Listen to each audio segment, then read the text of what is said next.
Hello भाई लोग, मैं हूँ फैक्ट भाई। और क्या आप जानते थे बॉलीवुड के भाईजान यानी कि सल्लू भाई, जिन्हें बॉलीवुड का करता धरता माना जाता है, उनके करियर की डूबती नैया को टॉलीवुड के प्रिंस महेश बाबू ने बचाया था। जी हाँ, पर इस प्रेम की नैया के खवैया प्रिंस महेश बाबू की बात निकले और बॉलीवुड में क्वीन मूवी से लोगों को अपना दीवाना बनाने वाली कंगना रनौत का नाम हम भूल जाएं। ऐसा कैसे हो सकता है? क्योंकि हमेशा नेपोटिज्म के नाम पर बॉलीवुड को लताड़ने वाली कंगना साउथ के नेपोटिज्म को खुद जस्टिफाई करती हैं। पर क्यों?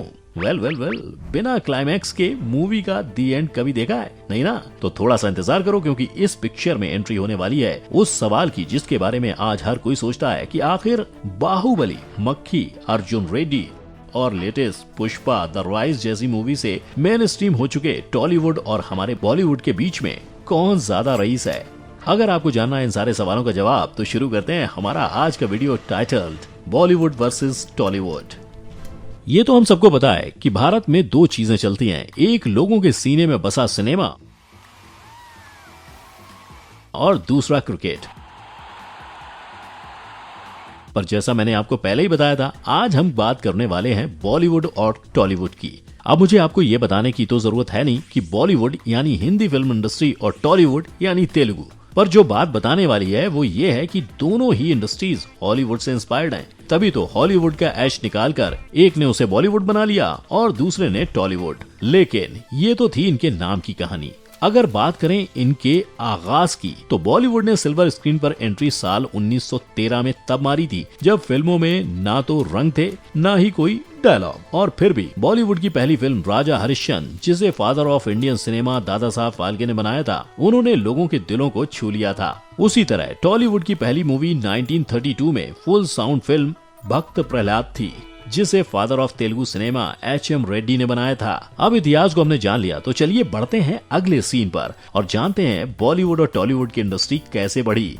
वो दौर कौन ही भुला सकता है जब बॉलीवुड इंडिया के लिए नेशनल आइडेंटिटी बन गया था, यानी उसका नाम लेने से ही लोगों को पता चल जाता था कि आप किस देश से हो। और बॉलीवुड को इस मुकाम तक पहुंचाने में सबसे बड़ा रोल था मदर इंडिया फिल्म का, जिसने इंडिपेंडेंट इंडिया के लोगों में नेशनलिज्म की भावना फैलाई थी। जिसके बाद बॉलीवुड का इम्पैक्ट लोगों पर इतना बड़ा था कि जो डायलॉग हीरो बोल दे वो लोगों के लिए नया स्लैंग बन जाता था।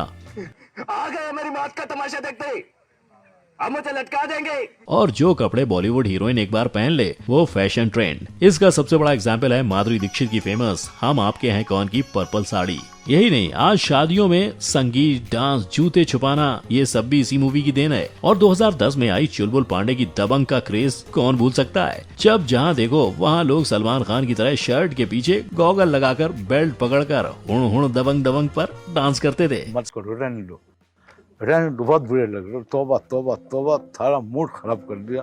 सिर्फ ट्रेंड तक नहीं, बॉलीवुड का क्रेज बॉक्स ऑफिस पर भी नजर आता है, जिसका सबसे बड़ा एग्जाम्पल है world wide highest crossing Indian film Dangal, जिसने पूरे 2024 करोड़ रुपए कमाए थे। लेकिन अब ये दीवानगी पहले जैसी नहीं रही और इसकी वजह कोई और नहीं, टॉलीवुड का राइज है। क्योंकि लोग अब बॉलीवुड के स्टाइल ट्रेंड्स को पहले जैसे फॉलो नहीं करते। इसके कई सारे रीजंस हैं और इसका one of the main reason है रीजनल सिनेमा को नेशनली रिकॉग्निशन मिलना। पिछले कुछ वक्त से देखें तो रीजनल सिनेमा भारत के लोगों के दिलों में राज कर रहा है। इसका बहुत बड़ा क्रेडिट टेलीविजन और OTT प्लेटफॉर्म को जाता है। और जिस अमाउंट में रीजनल स्पेशली साउथ की मूवीज प्ले हो रही हैं, वो आज तक शायद ही पहले कभी हुई थी। इसकी दो वजह हैं। पहली, OTT platform. Global market research firm PwC's global entertainment and media outlook 2020-24 के हिसाब से इंडिया करेंटली वर्ल्ड का फास्टेस्ट ग्रोइंग OTT मार्केट है। और जब से रीजनल सिनेमा के लिए डिमांड बढ़ी है, OTT प्लेटफॉर्म इस पर कैश इन कर रहे हैं। एग्जाम्पल, नेटफ्लिक्स पर रिलीज हुई मिन्नल मुरली, जो दिसंबर के मंथ में नेटफ्लिक्स टॉप 10 में इंग्लिश फिल्म के लिस्ट में थी।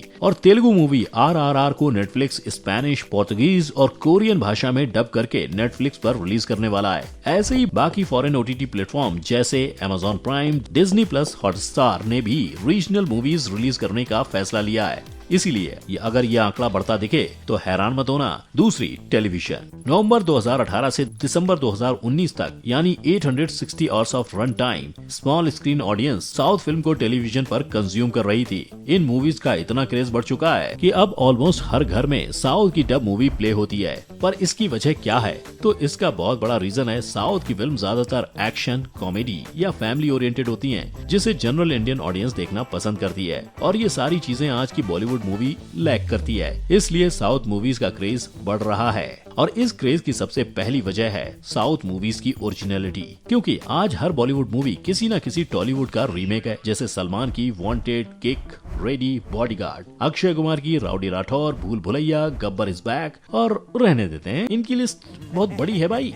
पर ये सभी फिल्म तो साउथ की रीमेक है, और इसका चलन अभी से नहीं, बहुत पहले से है। साउथ की मूवी के रीमेक का चलन बॉलीवुड में एग्जैक्टली कब चालू हुआ, ये तो शायद इसे रीमेक करने वाले ही बता सकते हैं। पर जितना हमें पता चला है, दिलीप कुमार स्टार और 1967 की राम और श्याम, 1964 की तेलुगु मूवी रमुडू भीमुडू की रीमेक थी, और शायद यहाँ से रीमेक का चलन शुरू हुआ। वहीं बॉलीवुड के टॉलीवुड में हुए रीमेक की बात करें तो वहाँ बहुत कम हिंदी फिल्म रीमेक होती हैं। पूरे इंडिया में आज लोग साउथ की मूवीज को उसकी राइटिंग, फ्रेश कंटेंट के लिए पसंद करते हैं। According to trade analyst Taran Adarsh, finally हमारी सोई हुई जनता बॉलीवुड के जाल से निकलकर साउथ सिनेमा के कंटेंट, उनके आर्ट और उनकी स्टोरी टेलिंग से रूबरू हो रही है। क्योंकि उनके मुताबिक कंटेंट स्ट्रॉन्ग होगा तो लोग मूवी देखेंगे, पर अगर कंटेंट वीक हो तो वो चाहे किसी भी इंडस्ट्री का क्यों ना हो, लोग नहीं देखेंगे। लेकिन इस सब के बावजूद बॉक्स ऑफिस कलेक्शन भी मैटर करता है, जिससे हमें पता चलेगा कि आखिर दोनों में से कौन ज्यादा करोड़पति है। अब ये तो हम सब जानते हैं कि इंडियन फिल्म इंडस्ट्री को दुनिया की सबसे बड़ी इंडस्ट्री कहा जाता है। साल 2017 में इंडियन सिनेमा ने रफली 2000 फीचर फिल्म्स प्रोड्यूस की थी। उसी साल बॉलीवुड ने पूरे 300 हिंदी फिल्म्स बनाई थी। इसका रीजन है बॉलीवुड के पास बहुत बड़ी ऑडियंस है, और उनकी मूवी सिर्फ नेशनली नहीं बल्कि इंटरनेशनली भी चलती है,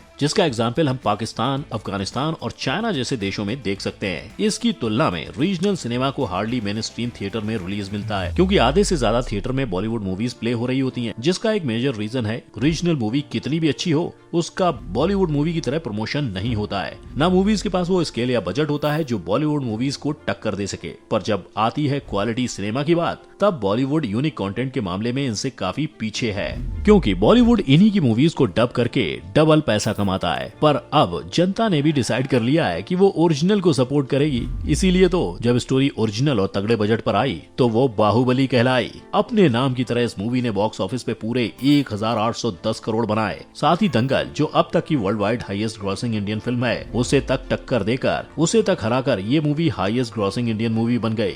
ये बताता है कि अगर हम रीजनल सिनेमा को अप्रिशिएट करें तो वो कितना बड़ा हो सकता है। पर बॉक्स ऑफिस के अलावा अब जरा हम बात कर लेते हैं उस वर्ड की जिसने तैमूर को भी पॉपुलैरिटी के मामले में पीछे छोड़ दिया, नेपोटिज्म। नाम तो सुना ही होगा।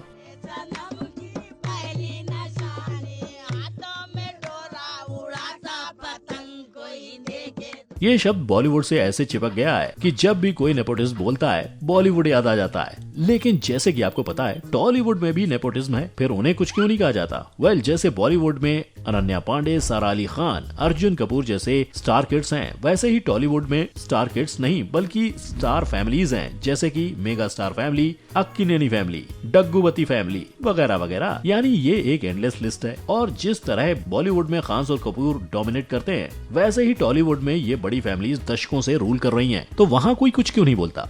तो जब से एक्टर सुशांत सिंह राजपूत की डेथ हुई है, लोगों को बॉलीवुड स्पेशली स्टार किड्स पर जमकर गुस्सा बरसा है। लोगों का मानना है कि बॉलीवुड आउटसाइडर्स को फेयर ट्रीटमेंट नहीं देता है। यहाँ तक कि एनडीटीवी के एक आर्टिकल में कहा गया है कि आउटसाइडर को स्टार किड्स से 2 गुना मेहनत करना पड़ता है। इतना ही नहीं, आग में घी डालने का काम स्टार किड्स ने अपने इन स्टेटमेंट से कर दिया। जैसे कि अनन्या पांडे, जिन्होंने अपने डैड की कॉफी विद करण में जाने का दर्द सुनाया, और करीना कपूर, जिन्हें लगता है कि नेपोटिज्म ओवररेटेड है। पर ये तो बात हो गई बॉलीवुड की। अब जरा साउथ का हाल जान ले, जिसका जवाब दिया उन्होंने जिन्होंने बॉलीवुड में नेपोटिज्म वर्ड को फेमस किया। सही समझे, कंगना रनौत। उन्होंने खुद साउथ के नेपोटिज्म पर यह कहा कि साउथ फिल्म में नेपोटिज्म है, पर वहाँ ग्रुपिज्म और गैंगिज्म नहीं है। In South industry, there may be nepotism, but there's no groupism, no bullying, targeting, harassment of outsiders.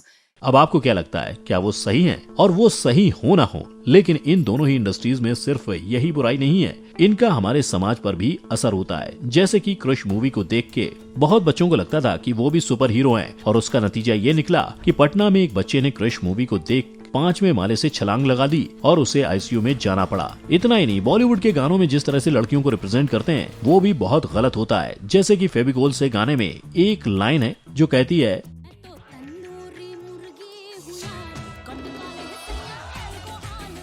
मैं तो तंदूरी मुर्गी हूँ यार, गटकले सैया अल्कोहल से। क्या आपको लगता है कि लेडीज तंदूरी मुर्गी हैं? रियली? सिर्फ यही नहीं, बॉलीवुड हो या टॉलीवुड, यहाँ स्टॉकिंग्स को भी नॉर्मलाइज किया जाता है। हमारी मूवीज में हीरो दिन रात हीरोइन को प्यार के नाम पर स्टॉक करता है।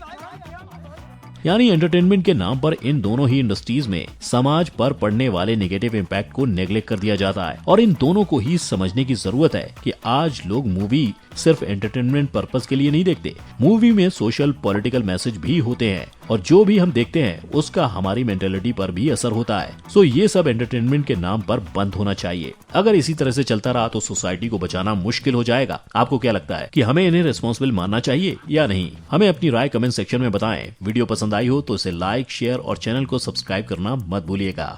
हम फिर मिलेंगे एक नई वीडियो में। तब तक के लिए जय हिंद।